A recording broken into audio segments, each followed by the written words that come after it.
और इसके बाद हमें ड्रैगन और ईवा के बीच में कुछ डिस्कशन देखने को मिलता है जो कि काफी इंपॉर्टेंट होने वाला है। सो फाइनली चैप्टर 1103 जापानीज में रिलीज हो गया है, पर अभी इसका इंग्लिश वर्जन नहीं आया है, तो यहाँ पे मैं खुद से उसे ट्रांसलेट करके बताऊंगा।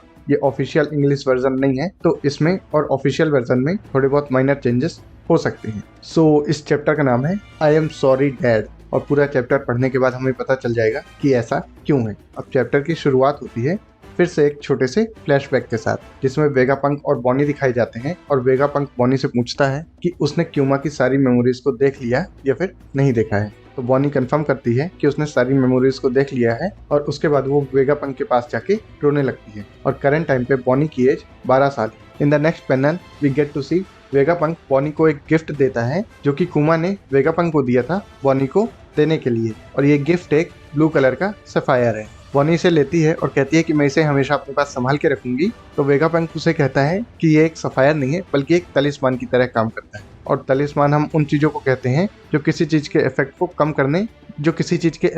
कम करने के लिए इस्तेमाल किया जाता है। बेसिकली ये एक तावीज की तरह काम करता है। और यहीं पर बॉनी वेगापंक को बताती है कि स्ट्रॉ हैट लूफी कुमा के बेस्ट फ्रेंड का बेटा है, यानी कि ड्रैगन का बेटा है। पर आई थिंक वेगापंक को ये बात पहले से ही पता थी, और वेगापंक बॉनी को बताता है कि जिस टाइम पे वो मेमोरीज देख रही थी उसी टाइम पे एगहेड आइलैंड में बहुत सारी चीजें हो गई।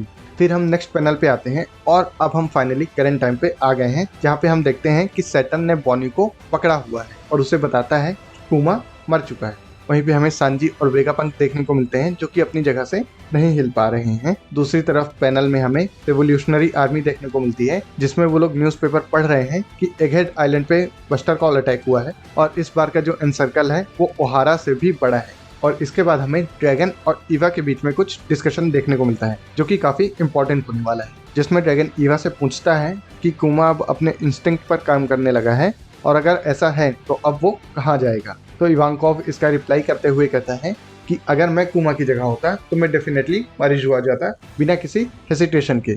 पर ड्रैगन उसे रोकते हुए कहता है कि कुमा बाकी लोगों से डिफरेंट सोचता है, और इससे पहले कि ड्रैगन अपनी बात को खत्म कर पाता हम नेक्स्ट पैनल पे आ जाते हैं। और हो सकता है अब हमें अगले कुछ चैप्टर्स में ड्रैगन एगहेड आइलैंड आता हुआ दिखाई दे, but we'll have to wait for next chapters जो कि 15 जनवरी के आसपास आएगा। Now in the next panel we get to see 3 images, जिसमें बॉनी खुद को सैटर्न से आजाद करती है और लूफी के गियर 3 की तरह अपना हाथ बहुत बड़ा करके सैटर्न के ऊपर मारने की कोशिश करती है। सैटर्न को ये देखकर शॉक लगता है, पर वो फिर भी बॉनी को रोक लेता है और बॉनी उसके ऊपर अटैक नहीं कर पाती है। और बॉनी इस बात को रियलाइज करती है कि वो धीरे धीरे कमजोर होती जा रही है। सैटर्न वहीं पर लूफी को देखते हुए कहता है कि इसके व्हाइट कलर के जो क्लाउड्स हैं वो इस बात को कंफर्म करते हैं कि नीका इसके अंदर है, पर लूफी को खुद अभी अपनी पावर्स के बारे में नहीं पता है। देन वी सी कि लूफी जमीन पे पड़ा हुआ है और कोई इसे खाना खिला रहा है। मोस्ट प्रोबेबली वो रॉबिन ही होगी, क्योंकि हमें बहुत सारे हाथ में बहुत सारा खाना देखने को मिलता है। पर एक ऑफिसर इस चीज को नोटिस कर लेता है और कहता है कि जल्दी से इसके हाथों में स्ट्रीप प्रिजन स्टोन डालो।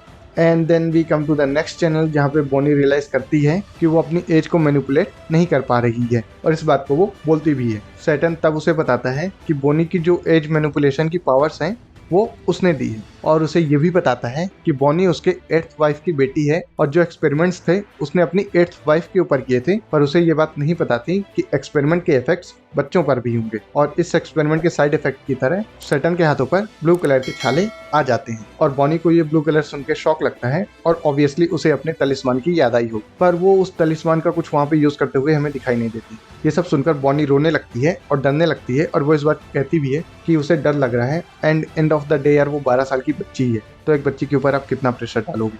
Then we get to see the hero of this chapter, कुमा।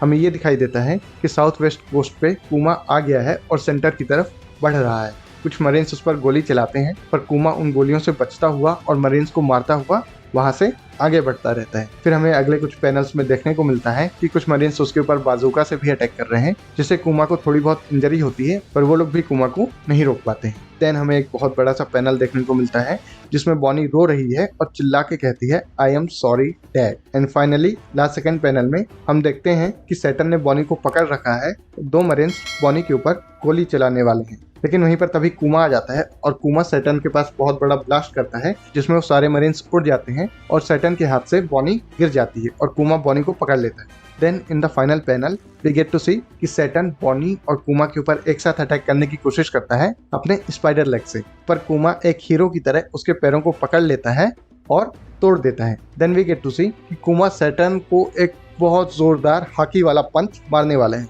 जिससे सैटर्न बहुत ज्यादा शॉक्ड हो जाता है। अब वो पंच पड़ेगा या नहीं पड़ेगा ये हमें नेक्स्ट चैप्टर में पता चलेगा। So let's wait for next chapter. और अगर आप लोगों को ये वीडियो अच्छा लगा हो तो वीडियो को लाइक करिए और ऐसे ही और वीडियोस देखने के लिए मेरे चैनल को सब्सक्राइब करिए। I will see you in the next video.